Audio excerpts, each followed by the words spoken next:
Hello friends, इस video में हम फिज़िक्स में टॉपिक रहेगा ध्वनि, इसके क्वेश्चन करने वाले हैं।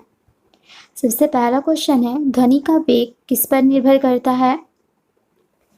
तो ध्वनि का जो वेग होता है वह उसके तरंग दैर्ध्य पर निर्भर करता है। तरंग दैर्ध्य जिसको कि इसकी लेंथ होती है।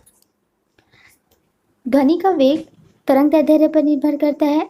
किसी माध्यम में यदि ध्वनि 1 सेकेंड में जितनी दूरी तय करती है उसे उसी माध्यम में ध्वनि का वेग कहा जाता है। शुष्क वायु में 20 डिग्री सेल्सियस पर जो ध्वनि का वेग होता है वह कितना होता है? 343 मीटर पर सेकेंड का होता है। तो 1 सेकेंड में ध्वनि जितनी दूरी तय करती है उसे ध्वनि का वेग कहते हैं। और यह किस पर निर्भर करता है? इसकी तरंग दैर्ध्य पर। तरंग दैर्ध्य मतलब होता है लेंथ। तो चलिए आगे बढ़ते हैं। दूसरा क्वेश्चन है, प्रतिध्वनि सुनाई देती है जब परावर्तक पृष्ठ का क्षेत्रफल अधिक होता है। प्रतिध्वनि हमें कब सुनाई देती है? जब उसकी परावर्तक पृष्ठ जो होता है उसका क्षेत्रफल अधिक होता है।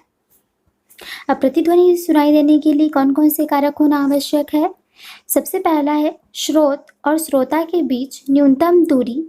ध्वनि का प्रभाव मस्तिष्क पर कब तक रहता है? 0.1 सेकेंड तक बना रहता है। जैसे हमको कोई ध्वनि सुनाई दी तो हमारे मस्तिष्क में वह कितनी देर तक रहेगा? 0.1 सेकेंड तक रहेगा, जिसके कारण न्यूनतम दूरी श्रोता और परावर्तक सतह के बीच होना आवश्यक है, तभी हमें प्रतिध्वनि सुनाई देगी। तो वायु में यह कितनी होती है? यह दूरी वायु में कितनी होती है? 17 मीटर। यानी कि स्रोत और श्रोता के बीच की दूरी कितनी होनी चाहिए? 17 मीटर वायु में। और जल में यह दूरी कितनी होनी चाहिए? 70 मीटर। तभी हमें प्रतिध्वनि सुनाई देगी। प्रतिध्वनि के लिए न्यूनतम दूरी उस माध्यम में ध्वनि की चाल पर निर्भर करता है। प्रतिध्वनि के लिए जो सबसे न्यूनतम दूरी होती है वह उस माध्यम में किस पर निर्भर करता है? ध्वनि की चाल पर निर्भर करता है। परावर्तक सतह के आकार पर परावर्तक सतह का क्षेत्रफल जितना अधिक होगा, ध्वनि के तरंग दैर्ध्य की तुलना में प्रतिध्वनि क्या हो जाएगी? उतनी ही अधिक होगी। तो इसी बात के बारे में बता रहा है कि परावर्तक पृष्ठ का क्षेत्रफल जितना ही अधिक होगा उतना ही अधिक हमें प्रतिध्वनि सुनाई देगी। ध्वनि की प्रबलता बोलो या तीव्रता या इंटेंसिटी, प्रबलता के अधिक होने के कारण प्रतिध्वनि के बाद ध्वनि श्रव्य हो जाती है। ठीक, तो इतनी बातें समझ में आ गई कि क्या बात, जब प्रवर्तक पृष्ठ का क्षेत्रफल अधिक होगा तो हमें प्रतिध्वनि क्या हो जाएगी? अधिक सुनाई देगी। और श्रोता और स्रोत के बीच की जो न्यूनतम दूरी है वायु में वह 17 मीटर होनी चाहिए, लेकिन जल में यह दूरी 70 मीटर होनी चाहिए। और जो भी प्रतिध्वनि रहता है हमारी माइंड में वह कितनी देर तक रहता है? 0.1 सेकेंड तक रहता है। नेक्स्ट क्वेश्चन है, जब कोई तरंग एक स्थान से दूसरे स्थान पर जाती है किसका परिवहन करती है? यदि कोई भी तरंग है, वेव है, वो एक स्थान से दूसरे स्थान पर जाती है तो वो क्या करती है? ऊर्जा का परिवहन करती है। और क्या करती है? साथ में ऊर्जा का परिवहन तो करती ही है, संवेग का भी परिवर्तन करती है। जब कोई तरंग एक स्थान से दूसरे स्थान तक जाती है तो वह ऊर्जा का परिवहन करती है और संवेग का परिवहन करती है। नेक्स्ट क्वेश्चन है, जब हमें कोई ध्वनि सुनाई पड़ती है तो हम उसके स्रोत का अनुमान किसके द्वारा लगाते हैं? जैसे हमारे कानों में कोई ध्वनि सुनाई देगी तो हमें कैसे पता चलेगा कि ये हमारी फ़ोन की आवाज़ है या कूलर का आवाज़ है या टीवी का आवाज़ है? तो हम उसको किससे अनुमान लगाते हैं? उसकी तीव्रता से। कोई भी साउंड हमें सुनाई देती है तो हम उसमें डिफरेंस कैसे करते हैं? तीव्रता में करते हैं। और ये ध्वनि की जो तीव्रता होती है जिसको कि प्रबलता भी बोला जाता है, इसकी जो यूनिट होती है वो क्या होती है? तो इंटेंसिटी या तीव्रता बोलता है। इसी को ही प्रबलता बोला जाता है। तो इसकी जो यूनिट होती है वो होती है डेसिबल।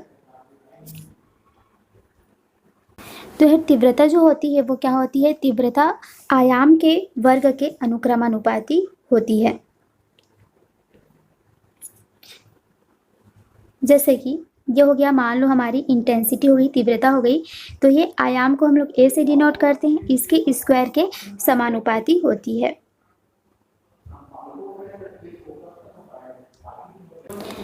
नेक्स्ट क्वेश्चन है, ध्वनि तरंगे पानी के अंतःपृष्ठीय भाग से अपरिवर्तित होती है, तो निम्न में से कौन अपरिवर्तित रहती है? तो जब भी ध्वनि तरंगे पानी के अंतःपृष्ठीय भाग से अपवर्तित होती है, तो इनमें जो इनकी आवृत्ति होती है, फ्रीक्वेंसी होती है, यह नहीं बदलती है। कोई भी देखिए जो साउंड होती है वो अपना माध्यम बदलती है, तो उसकी आवृत्ति जो फ्रीक्वेंसी रहती है वो कभी चेंज नहीं होती।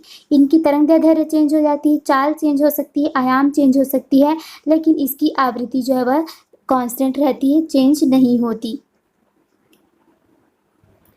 नेक्स्ट है, ध्वनि हवा में तेजी से गति करेगी जब, देखिए वैसे तो बोला जाता है कि जो ध्वनि होती है उसकी जो वेग होती है, चाल होती है, वो ठोस में अधिक होती है, उसके बाद द्रव में होती है और सबसे कम गैस में होती है।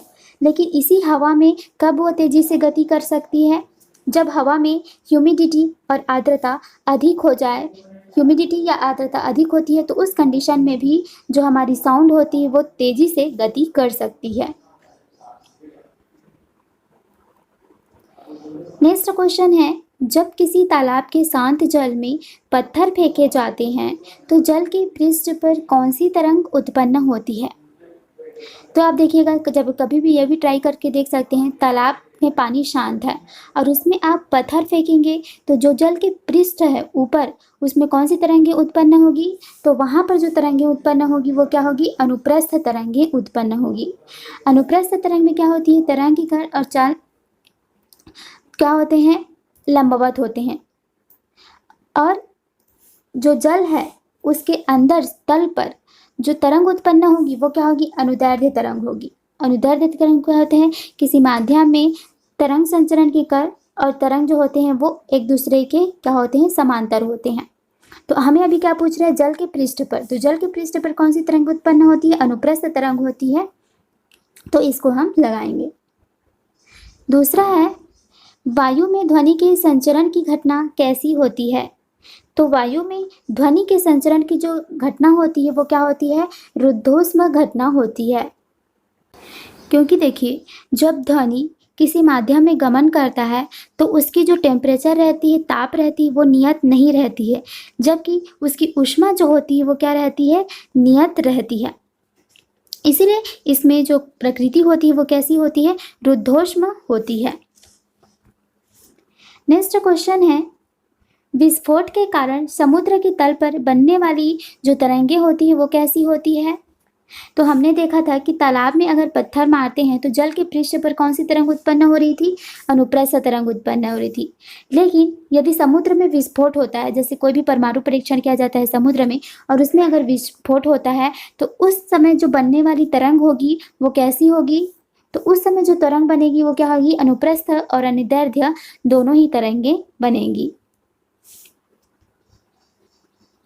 नेक्स्ट क्वेश्चन है, मैक संख्या का संबंध किससे होता है?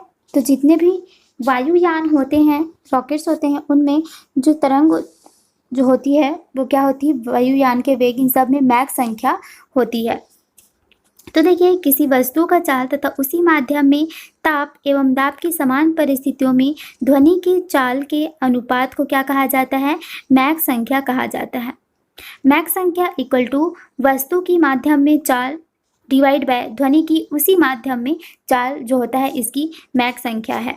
अगर मैक संख्या 1 से कम होती है तो उसे कहा जाता है सब सोनिक, और यदि मैक संख्या 1 है तो उसे कहा जाता है सोनिक, और अगर मैक संख्या 1 से अधिक है तो उसे कहते हैं हम सुपर सोनिक, और मैक संख्या यदि 5 से भी अधिक है तो उसे कहा जाता है हाइपर सोनिक।